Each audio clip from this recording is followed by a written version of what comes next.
Hey, what's up guys? Team Hard Life Captain Albert here. Alright, so on this video, I wanted to explain a little bit more of what's going on. The reels were brought in by our customers to spool them up. Again, they spooled them up by hand so they don't exactly know how much line count they have, for one. Two, they wanted to ensure that their knots were done properly.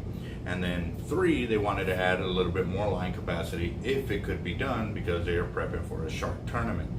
So there's a few things to learn out of these videos, and the main thing that I want y'all to take away from this is a lot of people were concerned with the amount of line capacity that we do here in the shop in comparison to somebody doing it at their house. This is going to be a prime example of learning the proper technique when reeling in with these braids will enable you to get the same line capacity that we could here in the shop. So this is a big thing because a lot of people were doubting it and not understanding it or had never heard of it. So this is, like I said, it's going to be a prime example of when you're reeling in, if you do it correctly, you can get a lot of line on your reels. So it doesn't have to be done by us here at the shop, but at the same time too, you will see the difference in doing it by hand as doing it through a machine. But at the same time too, you know, I've already explained a lot of times when I'm out fishing that when I'm pulling in my surf weight, it's a lot easier to pull in a surf weight by hand and getting more line capacity than it is on the machine, because on the machine it goes too quick, and so I gap out a little bit more. So for me, I overfill my reels to almost to where it's almost stuck when I first take it out, because once I know that I get it going, all the line's going to come off, and then when I crank it back in, I'm actually going to shrink it down and so forth. But for our customers, we work the opposite. We hold back a little bit to make sure when they do reel in, it'll expand a little and it won't lock up. But after a while, they get used to it. They're like, hey man, you know what, I want more line. So they bring it back and they have it to where it's nicely packed and everything, and then we're able to add line to it. So again, this is one of two videos. This one's going to be with the, well, you're gonna have to just check it out.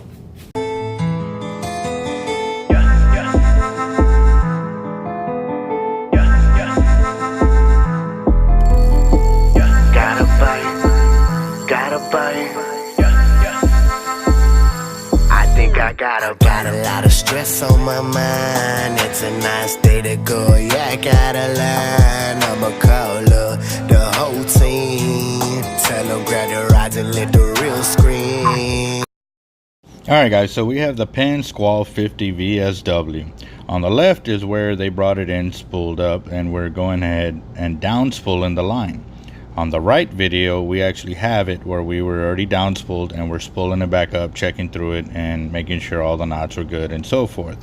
But as you can tell, look at the left side compared to the right and the speed of the line going back and forth. They're pretty much going the same speed as when we're spooling and reeling in, but you can see how fast the left side, it really, you know, jumps left to right, whereas on the right side, I am controlling the left to right on the line and so forth.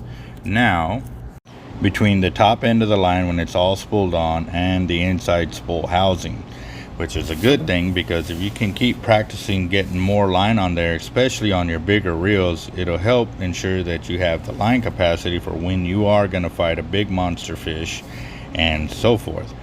Right here is what I'm going to end up doing. I'm going to show you what their reel looked like when they first brought it to us in comparison to what we got now, which will ensure that we get max line capacity for these reels, especially since we're land-based fishing.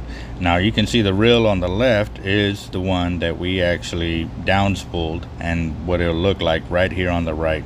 So check it out guys, this is what it could look like.